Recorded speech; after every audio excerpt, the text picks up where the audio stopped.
for this one. Oh, is I would like maybe do like put on the board like who's blank and then like she or like who's she like she is her name is blank so then the kids can like fill it in and they have to like ask the next person or whatnot.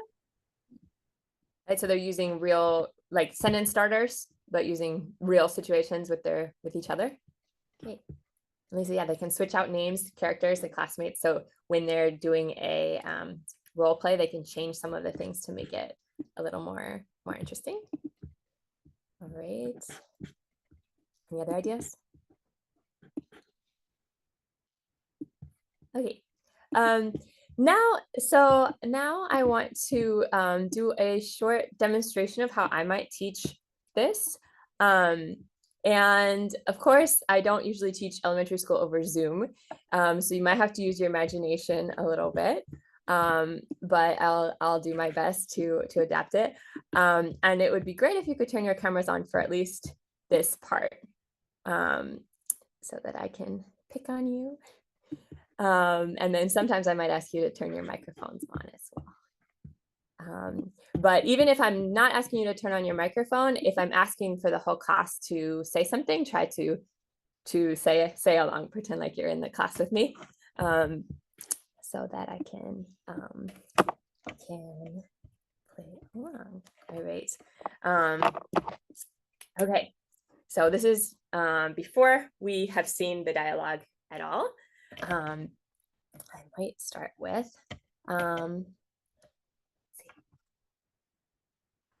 look, a hat. Can everybody say look? You point and say look, look, a hat. Look, a hat. Look, a pen. You say look, a pen. Look, a pen. What's this? Look, a hat. What's this? Does anyone know? Does anyone raise their hand and say what this is? It's an animal. Is it a dog? What is it? Tyler, what is it? Look, a moose. A moose. Very good. And he said it correctly. Look, a moose. Everyone say, look, a moose. Look, a moose. Look, a cool moose. A cool moose. Very cool. He's very cool. If you say, look, a teacher. Look, a cool teacher. Really? Am I a cool teacher? Yeah, right? Okay.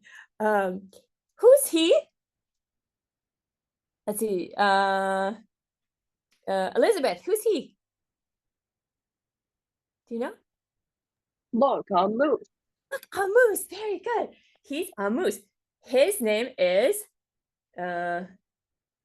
Joey. We say he's Joey. He's Joey. Very good. Okay. Now let's see. So then I point to Trista and I say, everybody, who's she? Who's she? Trista, can you raise your hand? Who's she? Is she Joey? No. Who is she? What do you say? Lisa, who is she? She is Trista. She is Trista. Very good. Okay, everybody say she. So not she's Trista. Very good. Okay. Look, there's two people in the same video. Who do you see? Can you raise your hand? I see two people in one video. Is that Florence and how do you say Paco?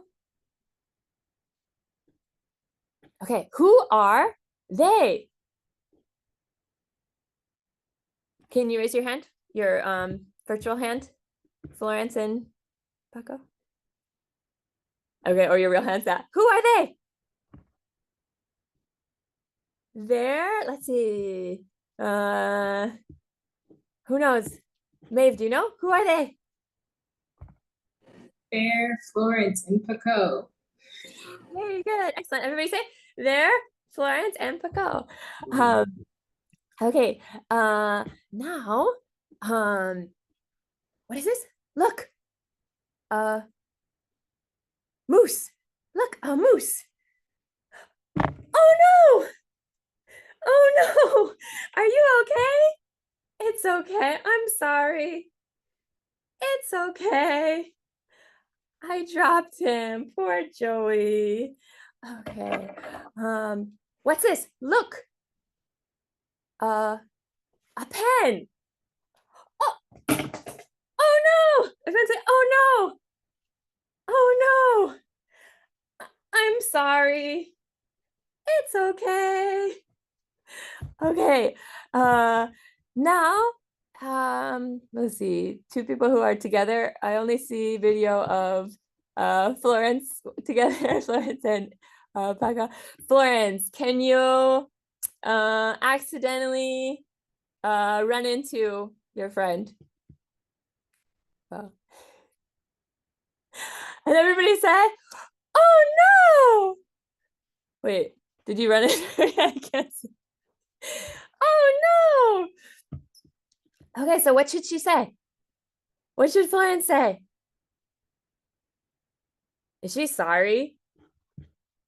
Yeah, she should say, I'm sorry. Can you try, Florence? I'm sorry. I'm sorry. Okay, good. And is that okay? Can you say, it's okay? It's okay.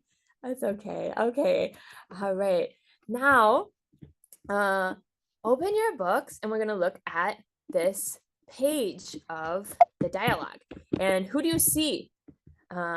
Is this a moose? No, it's a tiger. So what is this?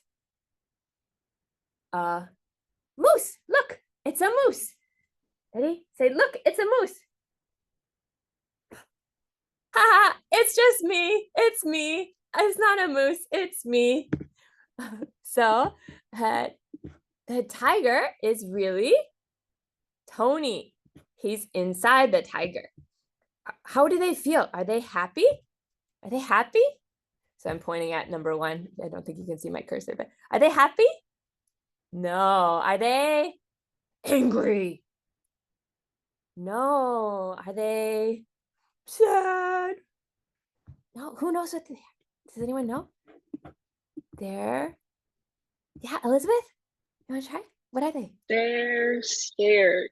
Very good. They're scared. Are you scared? No. Rawr! Are you scared now? Yes, you're scared. Okay. And so this one says, look, a cool robot. He's very cool. A cool robot. Who's he? Everybody say, who's he? Who is he? And he says, he's my brother, Andy. Everybody say, he's my brother, Andy. Very good. Okay, who has a brother? Do you have a brother? Yeah, Miranda, what's your brother's name? Who's your brother? My brother is Preston. Preston. Everyone knows Preston, right? Because we all go to the same school. Yeah? Yeah. So, can you say, he's my brother, Preston? He's my brother, Preston. Okay. And then he wants to know, who's she?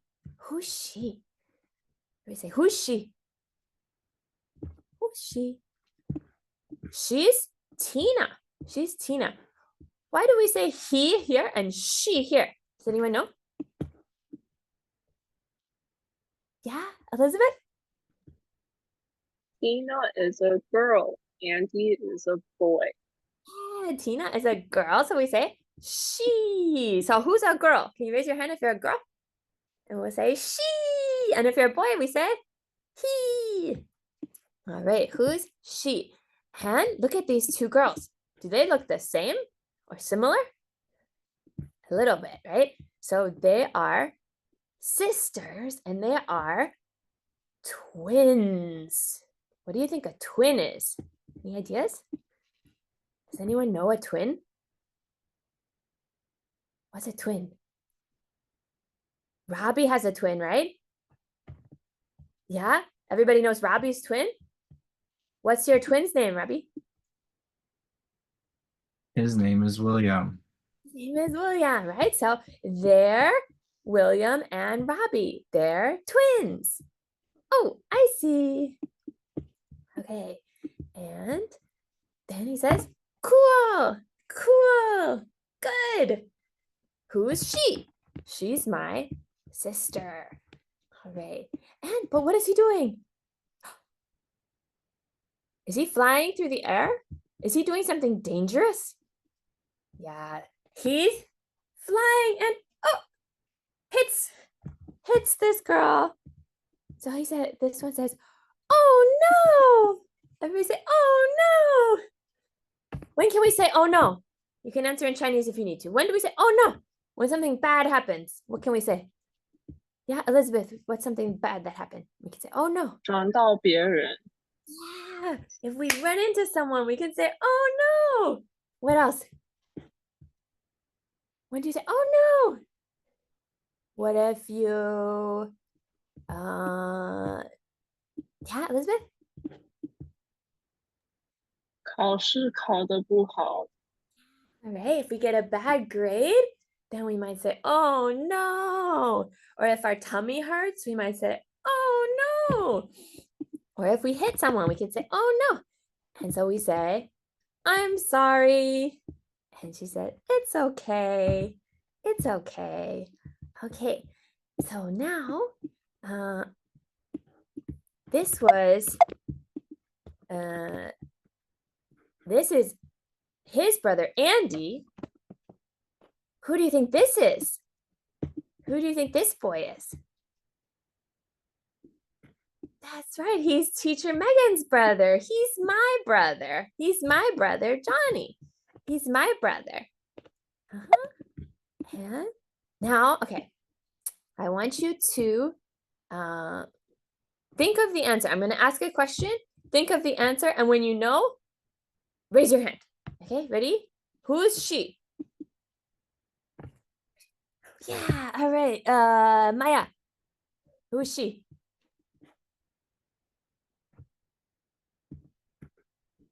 Who is she? Maya?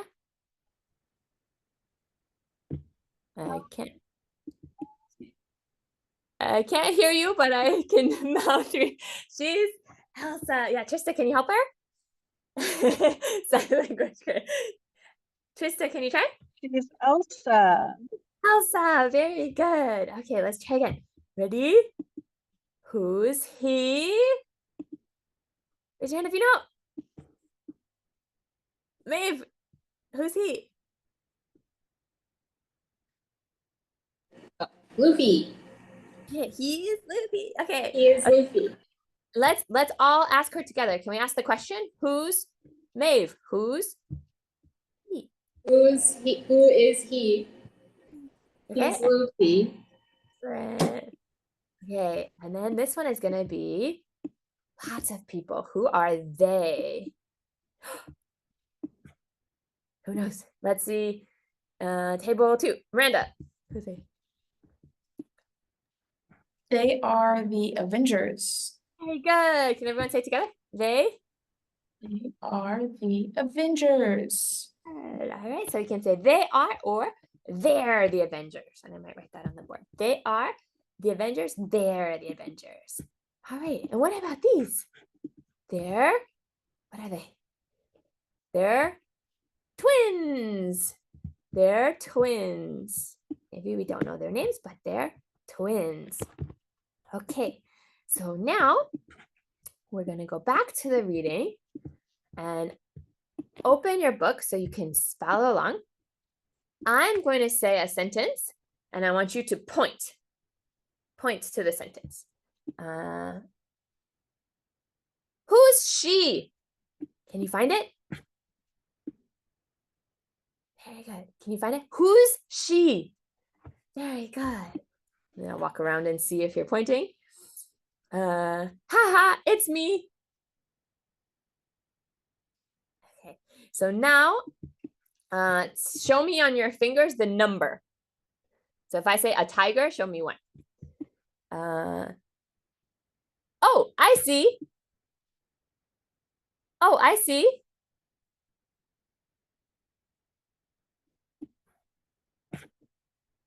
8, very good. Yeah. A tiger. All right. Okay.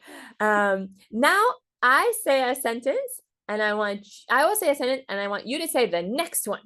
So if I say a tiger, you say, haha, it's me. Okay. If I say, who's she? What do you say? Who's she? Rachel, who's she? She's Tina. Excellent. Okay. And then we do that for a little bit. And then I say, okay, now I will say a sentence and you tell me what's missing. So you say the whole sentence again. Cool. She. You say the whole sentence? Yeah, cool. Who's she? Very good. Okay. So now, this one is really hard. Are you ready? You ready? I'm gonna say I'm gonna hum a whole sentence and you have to tell me which one it is. Okay?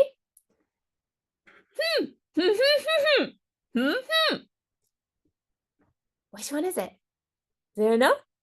Rachel, what is it? Look, a cool robot. Who's he? Excellent. Okay. And now I'll say a line and throw the bear to someone to say the next line. Okay. So, or the moose. A tiger. Matt. Can you read the next line? Haha, it's me. Excellent. Throw it to someone else. Throw your imaginary moose. Tyler. Look, a cool robot. Who is he? Excellent. Okay. All right. You get the idea. So, so those are some different ways that you can practice. I wouldn't necessarily do all of those in every single lesson. But those are some suggestions for different ways that you might approach a reading. So even though I was focused, the part of the lesson was reading, there was quite a bit of speaking and listening involved as well. But then they're able to focus more on, they're able to practice the reading through engaging with the text. So you can make it more engaging with motions, facial expressions, changes in your voice. Real objects can be helpful. I didn't go out and buy a tiger suit. I didn't have a tiger suit. I happened to have a moose, so I used a moose instead. But something as simple as bringing in sunglasses can make a huge difference in terms of like the lesson being interesting or memorable for your students, and easier to understand. I tried to create real situations. It's a little harder online, but real situations where I might use some of the key phrases like, oh no, or I'm sorry, it's okay, to kind of show them what that means, even though we haven't seen it in the text yet, so that once they see it in the text, they can make that connection. And then after you practice after you've gone through it, different ways that you can engage with the text. Maybe you use so I just did a couple examples, but in a normal class I would maybe practice more like I would choose a couple different ways to practice and spend longer on them instead of just doing once or twice as a demonstration. And then instead of calling on individuals, I would call on teams or numbers. Does anyone use teams in their classes? Yeah. So there's different ways you can use teams. I like to, if possible, have kind of a set team.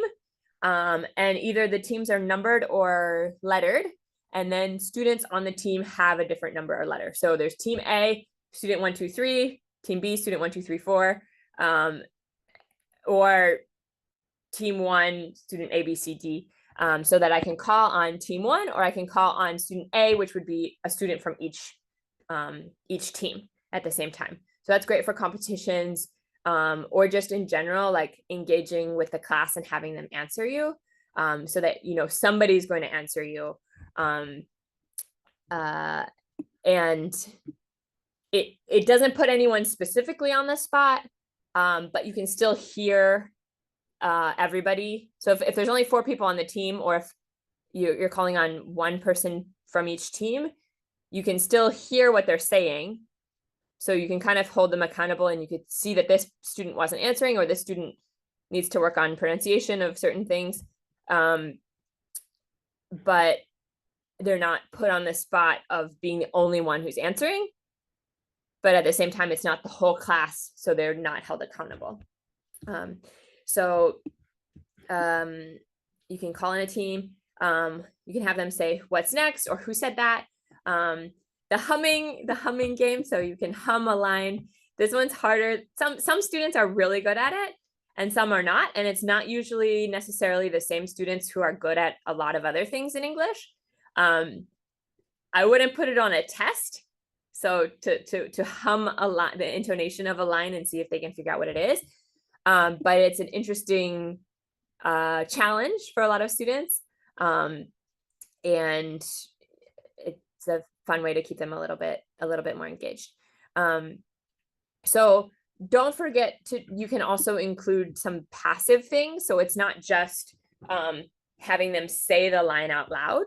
I could have also said, for example, I called on a team and a number and say, okay, it's Tyler's turn, roll the dice. Okay, 9. So you have to read out sentence 9. So different ways that you can have students engage with the text. And then if possible, try to make the dialogue relevant to real situations, or the text. So sometimes it's an actual text and not a dialogue. A little different for junior high, but the same concept kind of applies, where I would start with picking out some sort of sentence patterns that I could use in a scenario before I teach, like in a warm-up or a pre-reading, before I jump into the reading itself. Comments or questions, or things that you would other things that you could do with a reading like this, other ideas that you've had that worked well, or suggestions for a dialogue such as this one. I would also add that they could role play themselves and then have them create their own version of it as well. Other comments? If not, let's have a 10-minute break. So come back at 2:12.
Okay, welcome back.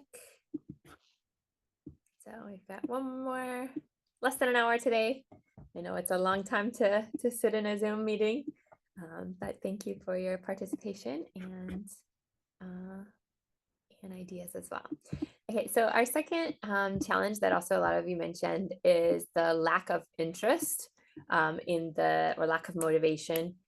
Students are not interested in the readings or the writings. They think it's boring, they think it's hard, or they just don't know what to do, and so they struggle with actually doing the work that we want them to do. So some different suggestions for this. One is, again, the importance of the pre-reading or pre-writing phases. So trying to introduce the topic or the task with some background knowledge, some things that they have seen before, or trying to pique their interest with questions or predictions or things that that they can relate to about the reading or the writing task as well. We mostly so far have talked about pre-reading, but pre-writing, what are some things that you might ask your students to think about before they write, for example, a few sentences about themselves, or so writing, there's different types, different like aspects of writing. One is the physical, like forming the letters and spelling things and putting things down on paper, and one is using writing to communicate things. So they're different aspects of writing that are both important, but in this case, I guess I'm talking about the second one of actually communicating through writing. What are some ways where you might ask, what are some pre-tasks you might give your students? For example, if they're writing, they have to write a self-introduction. What are some things you might have them do beforehand? You can share in the chat or somewhere else, or the chat or the microphone. What about that example for they have to write a self-introduction? What would you give them as a pre-task?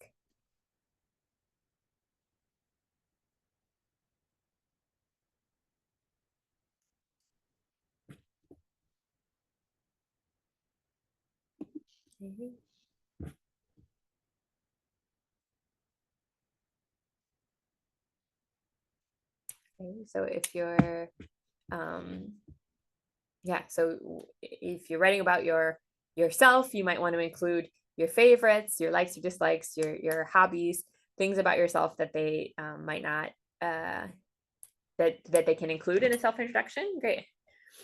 Answer questions. Yeah, so a language developed naturally and spontaneously in all societies around the world. Spoken language did. Written language did not. So spoken language is part of human existence, and written language is kind of a fabrication, an invention that not everyone necessarily uses. So it would be better to start from the spoken part and then write it down than to learn to read and write and then learn how to pronounce things. So I know in Taiwan there's a lot of focus on reading and writing, sometimes before students can actually speak, but it would be a good idea to focus on some speaking before, so you can ask and answer some questions. Yeah, great. I love that, Trista, having them talk to a partner first, so you can make it into a little speaking exercise, talking to the person next to them before they have to put it down on paper. Yeah, drawing is a good way to kind of brainstorm some ideas about themselves, something they like or a hobby, and then they could also put that with their self intro as well. Great. An outline, sentence frames. Yeah, I like that idea too, right? So we can give them some scaffolding so that they're able to complete the task. You might want to review some things. Yeah, caption a cartoon is a good way to do that as well. Do you have any specific examples that Maya or Matt, have you used that successfully that you want to share? Your microphone. We talked about reviewing vocab, but also the narrating the cartoon was, Okay. I don't know if our microphone is okay. Yeah. Oh, okay. Yeah, so What do you mean by narrating the cartoon? Can you say a little more about it? Yeah, that would be like have a picture so that they already can feel a bit more comfortable and maybe interested because maybe it's a cartoon they like. And then they just caption it with something like what they're thinking. And that way they're putting a super big focus on grammar because they could even just write, maybe the person looks hungry and they could write a food in English that they know, or even just the word hungry. Yeah. So that's kind of what I was talking about in the morning, the spectrum between structure and flexibility, where you have some structure. It's not just go for it, write whatever you want on a blank piece of paper. There's some like prompt or something that they're working off of, but it's open-ended enough that like even the most the beginner students are able to come up with a couple words that might be relevant, and a more advanced student could write, like we could do this as native speakers. We could also have that be a challenging task for us to write something creative or interesting, captioning a picture or something as well. Yeah, great, thanks for sharing. Other comments or things? What about for the actual like physical writing? So sometimes a lot of the writing exercises in the textbooks don't actually involve a lot of communication. It's mostly just like physically practicing the skill of putting a pen to or pencil to paper and making the letters. Does anyone have any tips for making that more interesting or more relevant to students?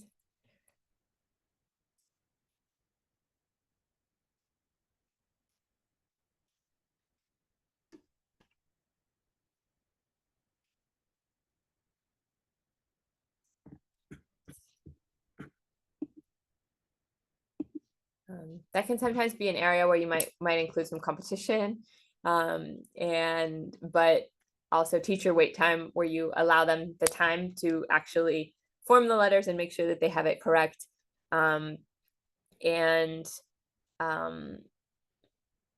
give feedback on specific parts that are, so if a letter is too similar to another letter, highlight which ones are like, because especially for when students are learning to write the alphabet, there's so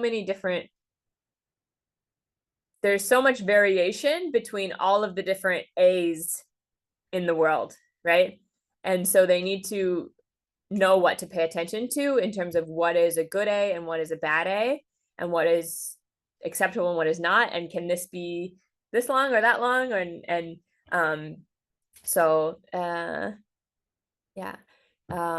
whiteboards are great, allowing students to write sentences and words in competition. I like board like relay races where you have different students. So don't just give a whiteboard to a team and say, team, do this task, but pass, like, so question 1 can be this student, question 2 can be that student, and then pass it so everybody has a chance, and that they're helping each other, but one student isn't necessarily dominating everything. Tangible items to help students work on forming letters. Okay, well, can you give an example? So fingers to write anything. Okay, so tangible items mean like instead of pens and paper? Yeah, before I've used like little plates of sand, and they Okay. can draw the letters with their fingers. It helps them kind of figure out how to form the letters a little bit better and kind of visualize it. It's also more just fun and engaging. I haven't done it I've done that before, but I haven't done it myself, but I've seen teachers who do things like Play-Doh and use other kinds of materials to form letters and or like phonetic sounds, and it just seems like something that would make it a little more interesting. Yeah, that's a great idea. Obviously you have to think about the practicality of like how much sand you have or how much Play-Doh you might need, but like using some sort of a little bit unusual, because sometimes students get frustrated with always using a pen and or pencil and paper. They're often given a lot of feedback on their Chinese handwriting, and sometimes have to write characters again and again because it's not good enough. So keeping it fun, keeping it interesting can be really helpful too. Great. You can also have them correct things. So you can write a letter with some mistakes and have them correct what part is wrong. So like a G with a tall, like a lowercase g, but it's too high. Or a P, but it's on the, like it's not on the right, it's not sitting on the right line. Can be a way to kind of challenge students to think critically about their writing. Great. If you have other ideas, feel free to add them in the chat while I'm still talking. You can also activate. So when we're talking about like reading something that has a content and writing something with content, you can divide the task into smaller parts. So having students write a letter to Santa, or having them write having them read a novel or read a dialogue can be intimidating and discouraging because they feel like they're not going to be able to do it. But if you can divide it into smaller parts, so first brainstorm some ideas, and then write down some keywords, and then here's some sentence patterns. Can you make it into a whole sentence? And then putting the different pieces together. It's nice to be able to create something, even with your lower level students or with your younger students, to be able to create a short paragraph or something sometimes so that they can see, look how much I'm able to write in English. But it could be like sentences that you worked on over a long period of time coming together. So maybe you could have like a little book for them to take home of introducing their family, a little booklet of pictures and words, or things like that, to make it a smaller parts of a bigger task. Asking questions. So to again, going back to like talking about the material, both to kind of activate prior knowledge and also to make it more interesting, and also to check for understanding, and also to have it sink in and be able to engage with the material. Of course, we ask lots of questions, but you can also think about the different types of questions you ask. Try to ask a variety of questions. Sometimes when I teach differentiation type workshops, especially with Taiwanese teachers, they'll often tell me, I'll ask this question to my higher students, and this question to my lower students, and this question to my middle students in terms of their level. But we don't necessarily want to always assume what they're able to do, right? So we don't want to say, oh, like, I know Miranda is really good, so I'm going to ask her a difficult question, but Trista is a lower level student, so I'm only going to ask her really easy questions, because that just reinforces the differences, and Miranda gets better and better, and Trista doesn't necessarily improve if she's still getting only basic questions. So instead, you could ask a question and give students the opportunity to answer, or you could not just ask different levels of language, but also different levels of higher orders of thinking. Does anyone know Bloom's taxonomy? Some people. So it looks like this. You might have seen it before. So it's basically just different levels of thinking. And the most basic level is just to be able to recall facts. You can memorize vocabulary words. You can use a sentence pattern exactly as you were taught. But then you can move all the way up to creating, where you're the one creating something original, which can be a very, very challenging even for native speakers. This is not necessarily related to language at all, but it could be a different way of thinking about how you might ask your question. So don't always ask remember questions. You can also ask some more understand questions or analyze questions, evaluate questions, maybe even some create questions to encourage the more advanced students to engage with the material as well. So when we have stronger, more advanced English students, we don't necessarily want to just give them more of the same.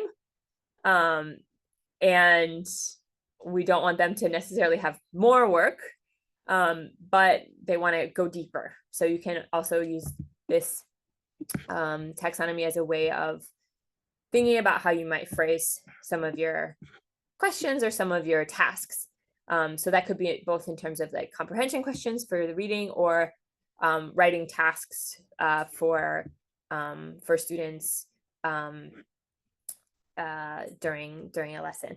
And you can give students the choice. Do you want to introduce yourself, or do you want to create a new person and introduce them? Or do you want to write exactly what your classmate said about their like interview them and have them write exactly what they said about themselves, for example.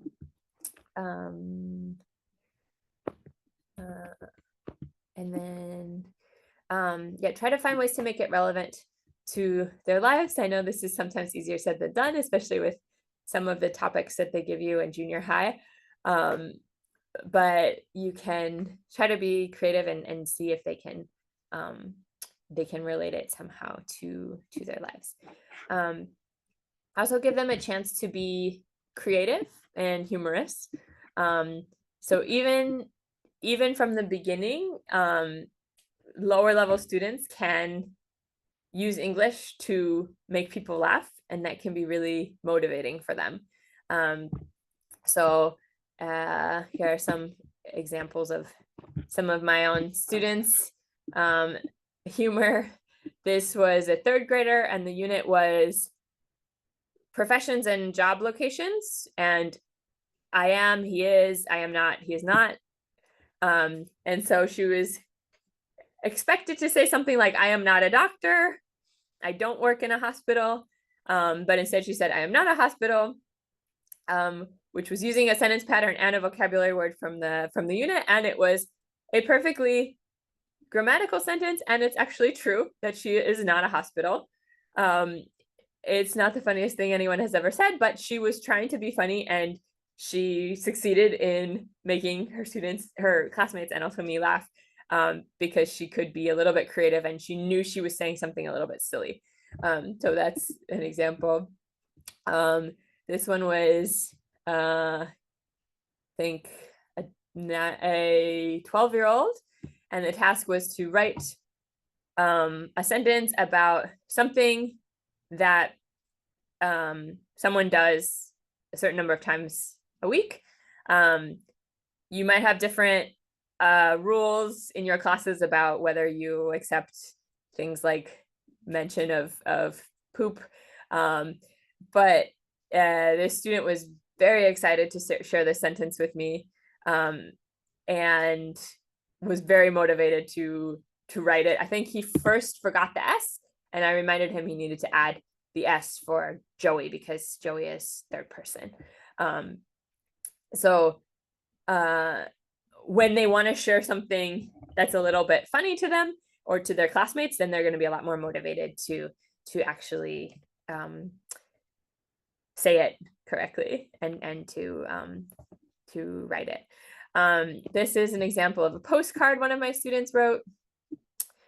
I think he was also 12 or 13. And the task was to write a postcard, say what you're doing, what you did yesterday, what you'll do tomorrow, and wish them well. And for some reason, this class had an inside joke about breathing. Everything was about breathing. So today I'm breathing, yesterday I breathed, tomorrow I will breathe again. I hope you're breathing too. And again, I think the original grammar was not perfect, but I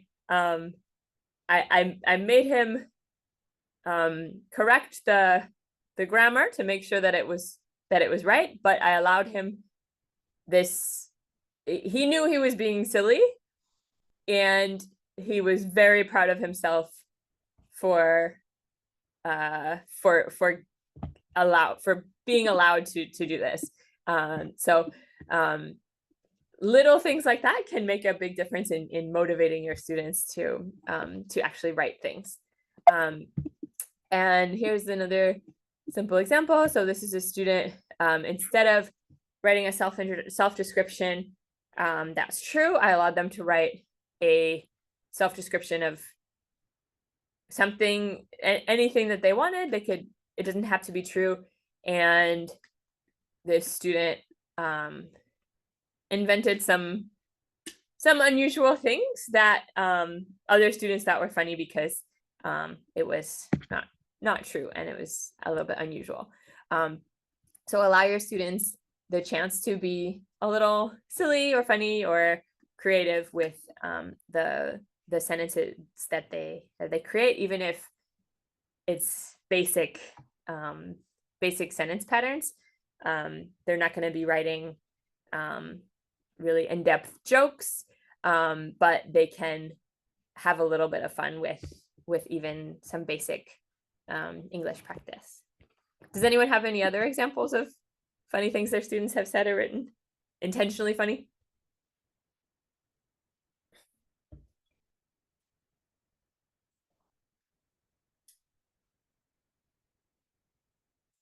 Most teachers have come across a lot at some point, but whether you remember them off the top of your head is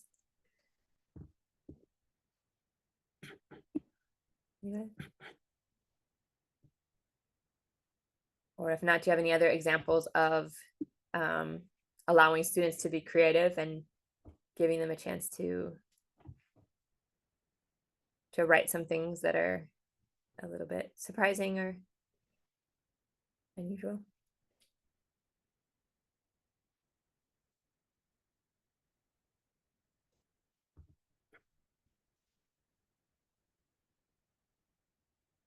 Yes, lying about ages or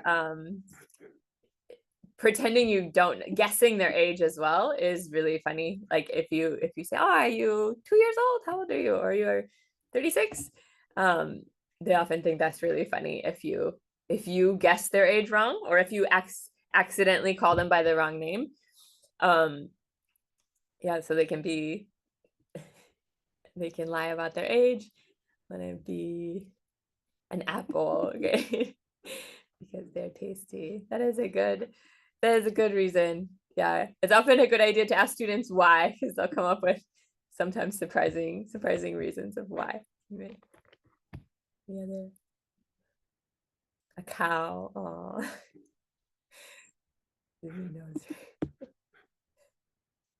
yeah. Sometimes there's a fine line between humor and being inappropriate if they're like offending someone or making fun of another student. So that can be tricky to encourage them to have fun but stay within a respectful place. So if that offends you, then you can say something about that, but if you don't mind, then that's fine too. We played a game where the students pretended to sleep and the goal was to wake up by making them laugh. That's a great game.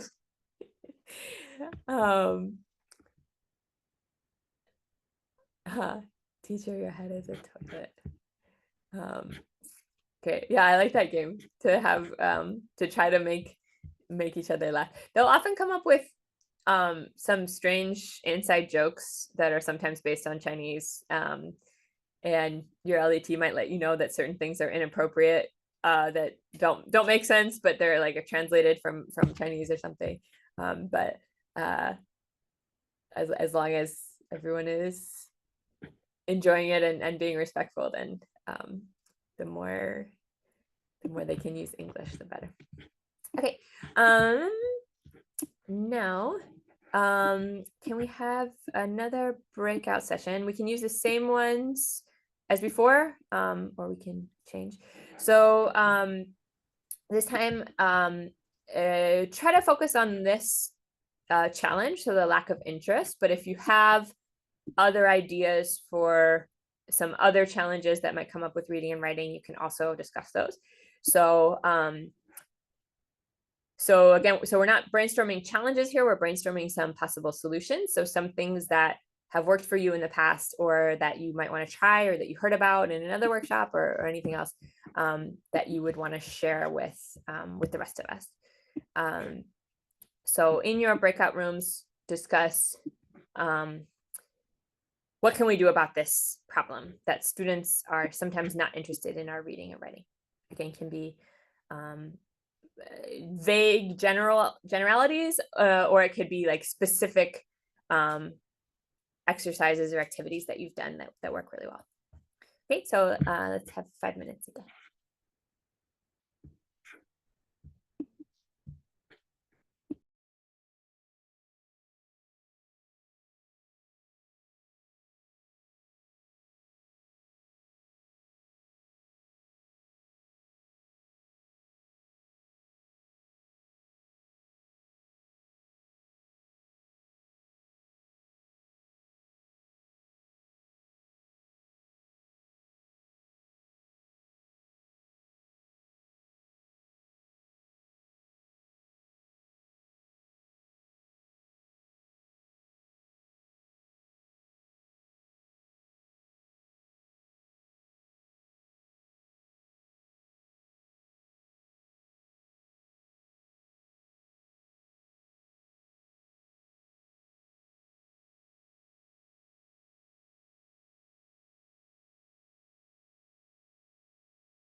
Hey, Megan.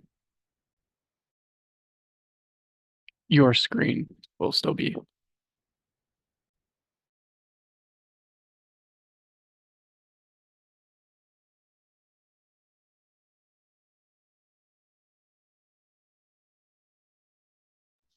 Thank you.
Great.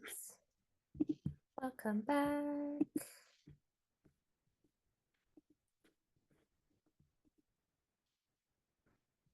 All right.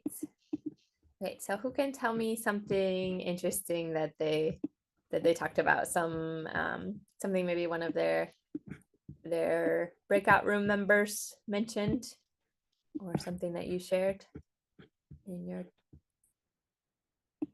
group.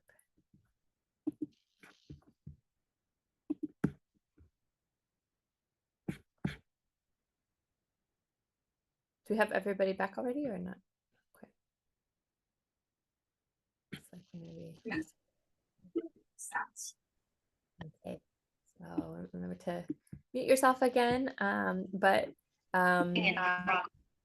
looking for some volunteers to share something that they heard that was useful from one of their breakout members. I don't mind sharing. Okay. So we talked a lot about like how grade and like textbooks kind of affect what we can have as writing assignments for a little bit. And then I really liked the kind of like creative open examples that you gave us earlier. And I had mentioned that I had done writing assignments, but they weren't really like super open-ended. So I think I'd like to incorporate more kind of like creative open-ended responses, or even like if my students aren't feeling comfortable doing creative thought in English, writing it in Chinese, and then us working like long-term project-based, like working on translating their responses as like translation skills. Yeah. So yeah, making language about communication and trying to actually say something. They can also work in teams to say some things that they might not be able to say by themselves. So they can like brainstorm, maybe sometimes in Chinese, but then like come together and write a sentence in English. Yeah, great. Thanks for sharing, Amanda. Lisa shared a cool idea about using text in an escape room. Do you want to add some more to that, either Trista or Lisa?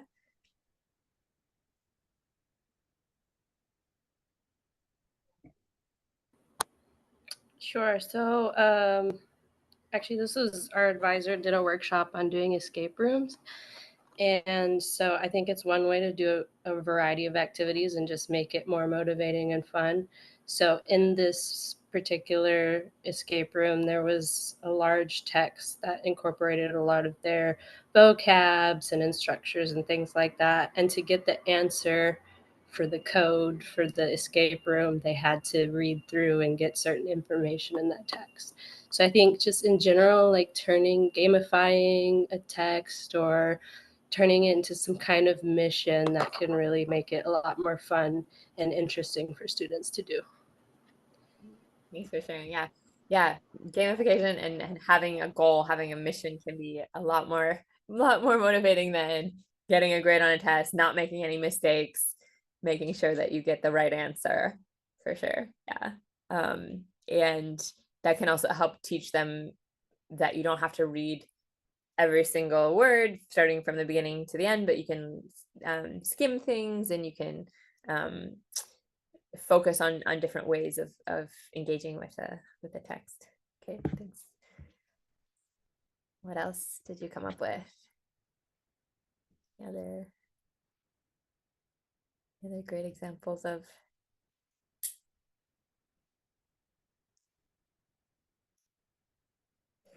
speaking of text, I thought you meant originally like texting. You can also try to incorporate that into some of your classes. Like you could pretend that students are texting each other in class by have a conversation online between, or not online, but on whiteboard paper or on paper between your students about a topic. Or that could be a reading as well, to have a dialogue, but it could be texted instead of spoken. Other ideas for this one? Nope. Okay. So let's move on to the last challenge that we're going to talk about today. And this one we mentioned a little bit in the morning as well, because it's similar to a problem with speaking and listening, is the different levels of our students, right? So we have students that are very advanced and students who are very still at a very basic level in the same classroom. So what can we do about that? So a couple ideas. One is definitely to use as much scaffolding not as much as possible, but to use scaffolding to help level the playing field and to allow everyone to succeed in different ways. So maybe some students have a version of maybe different worksheets, and some worksheets have the Chinese vocabulary, the Chinese of vocabulary words next to the certain words, or some worksheets have some sentence patterns, or some so for writing, for example, I will often have different levels of scaffolding for a writing assignment. So for example, a letter, we can brainstorm ideas together, but then you can choose, do you want version A, B, or C? And version A is maybe a blank piece of paper, and version B is a few sentence starters and some blank lines in between. And version C has sometimes the whole sentence almost written with a few blank lines and just a little bit and maybe even some vocabulary, like a word bank for them to choose from, and then you can give them the choice between which version they want, and so this would not be for a test or a grade, right? Because you wouldn't be able to, it wouldn't be, if it were for a grade, students would be motivated to choose the easiest version and they wouldn't challenge themselves. So you'd want to present it as a challenging, as a way to challenge themselves and to encourage them to try different things or harder things. Has anyone tried things like that with different worksheets or different levels of a thing, scaffolding? You can also have some students have the option of looking in the book, or some students have the option of writing by themselves or with a partner. Writing, does someone want to say something, or is there a microphone that's accidentally on? Writing relays can be on the board or on a mini whiteboard. At the lowest level, it could be one letter at a time. So in a team, maybe you show a flashcard of dog, and one student writes D, one student writes O, one student writes G in the group. And at a higher level, it could be answering a more complicated question, and one student has to write an entire sentence, and then the next question, the other student writes the whole sentence. So depending on what level your students are at, you might have different levels of relays. What's nice about the relays is it's faster paced than like a workbook exercise. There's a little bit of a competition element. Students are helping each other, but you can kind of see quickly how well everybody's doing. You can help a larger group of students and see that they're getting it or they're not, or what the issues are. You can have students work in teams with different roles. So again, going back to the idea of like when some students dominate, then we should not necessarily always give everyone the chance to do everything, because some students will take the lead and other students will take a back seat. So instead, you can divide a task into different roles, and the roles don't have to be, you don't have to decide ahead of time. I know that Matt is a lazy student and Maya is a strong student, so I'm going to give easy job to Matt and the hard job to Maya. But you can say, okay, for this exercise, Matt is student A, Maya is student B, and then for the next time we're going to switch. And so at that point, they're both practicing the same things, but Maya doesn't get to take over everything all the time, right? She can only do her part. So she can help Matt or vice versa with whatever he's doing. So has anyone done a running dictation, for example? This is an example of having different roles, but there's lots of different activities that you could do with this. So a running dictation would be, for example, you have a reading, whether it's one word or a paragraph or something written somewhere where most of the students can't see it. So maybe it's outside the classroom, maybe it's in your notebook, maybe it's very small at the front of the classroom, and the runner comes to the front or to wherever that thing is, reads it, remembers it, and comes back and says it, and the other student writes it down. And they have to do this as many times as they need. He can go back and check to see if he forgot a word or he misspelled something until they get it right. But one student, the person who is writing is not the person who saw the text, right? So that's an example where like different students have different roles within the activity. Has anyone done a similar activity to that?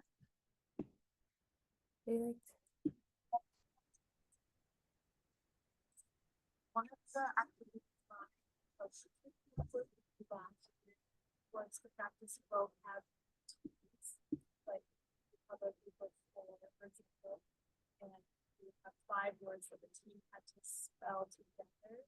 For the first student, it would be in a row, and the first student would say the word, and I would hold up what the word was for the first student only to speak sugar, and I would type the word, and then they'd go down the line spelling it,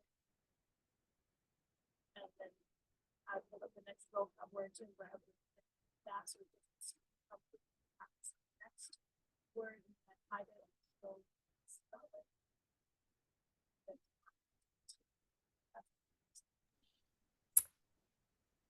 I got part of that, but not all of it. I don't know if anyone else could see. But holding up flashcards and having students spell it in like a telephone style, or yeah, like in a team, maybe there would be 5 words that the team had to spell. Huh. And I would hold up the word for one student to see, and then the student next to that student would take the first letter, and next say the second letter, and they would spell it out loud as a whole. Yeah, okay, so you can spell like a writing relay except out loud where you're spelling the words. Yeah, okay, cool. And then yeah, so it's not one student who's answering everything for everyone, but dividing the task and having different students do different things. Yeah, great. Choice boards, have you seen before? This might be a little bit difficult to implement in a Taiwanese school when they often are very focused on like the actual textbook material and the writing assignments or the reading assignments from the textbook. But if you have the opportunity to add your own reading assignments or your own writing assignments or activities, you can give students a choice between, okay, we're going to be doing a reading. You can choose whether you want to read about this topic or that topic or this topic, or this reading is a little bit easier, this reading is a little bit harder. You can choose which one you want, or it could also be for writing assignments as well. So you give them a little bit of a choice, and then they can challenge themselves, but still try to keep it something that's doable for them. Okay, it is 3 o'clock. Does anyone have any final great ideas that they want to share about anything that we talked about so far today? Not.